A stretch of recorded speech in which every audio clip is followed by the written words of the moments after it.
And then I said to him, what are the ultimate goals here?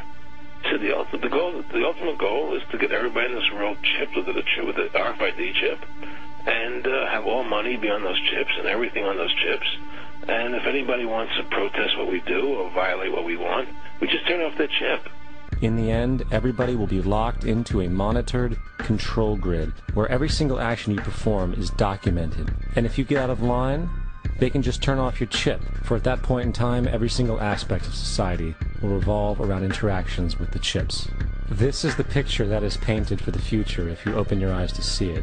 A centralized one-world economy where everyone's moves and everyone's transactions are tracked and monitored, all rights removed.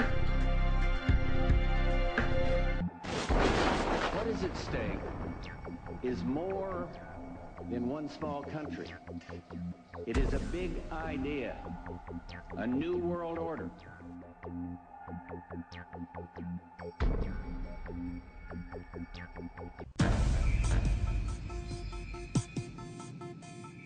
Okay, let's do it.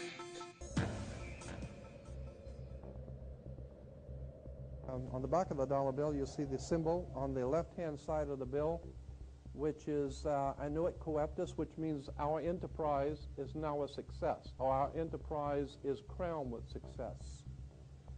Annuit coeptus. So you're saying, fine, so you have an enterprise and it's now crowned with success. What enterprise are you talking about?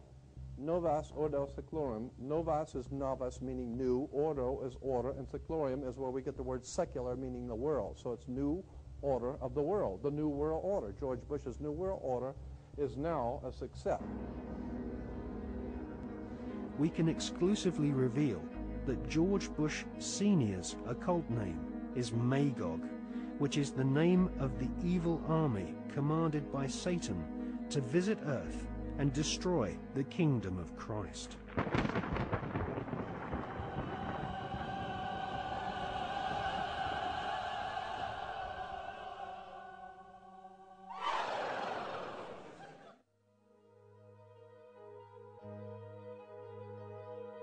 The American Ivy League colleges each have their own branches of the Skull and Bones Brotherhood of Death, indoctrinating the children of America's elite families who go on to become the captains of industry, banking, law, military, and the media.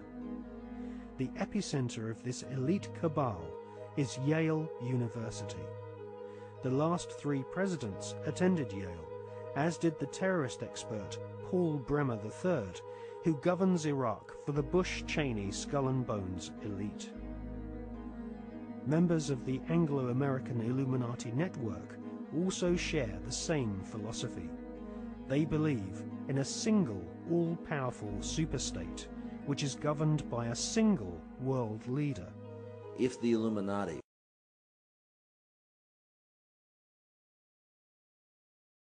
were successful, and their dream would come true,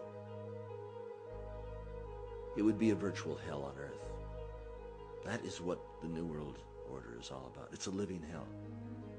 It's Orwell's worst dream and nightmare.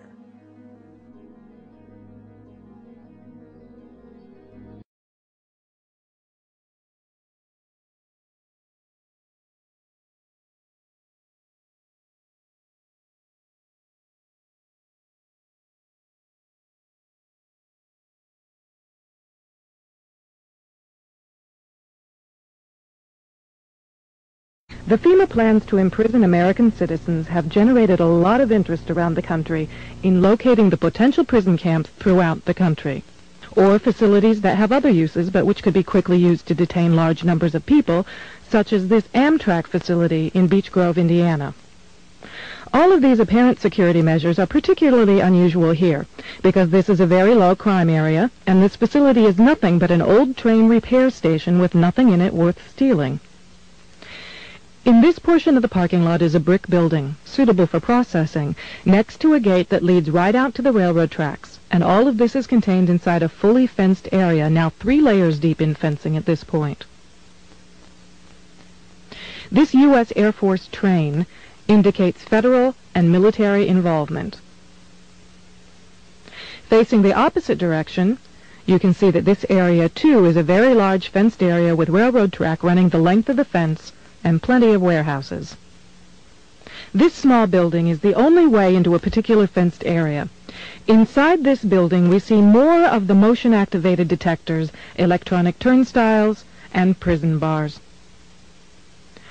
Outside this building is fencing and a cattle run section of fence, all topped by barbed wire, pointing inward, not to keep people out, but to keep people in. On the other side of the building, you'll see signs that say Red Zone, right up next to the railroad tracks that run the length of the fenced area. Next to the Red Zone sign, you can see closely numbered markers on the fences that are too closely spaced to be parking markers, just as if they plan to have people line up to board the trains. Looking around, you can get an idea of how huge this place is and how many people it could contain in its fenced-in area. In yet another fenced area, we see a large warehouse building at the end, with the electronic turnstiles in front of it. The building is one that has a new concrete floor, and its doors and windows have all been blocked. Outside, there are new gas pipes.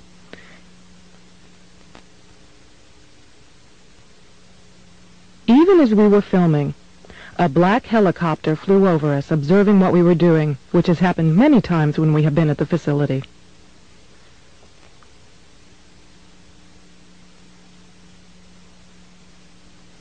The gas lines and gas pipes at the facility run the length of the buildings.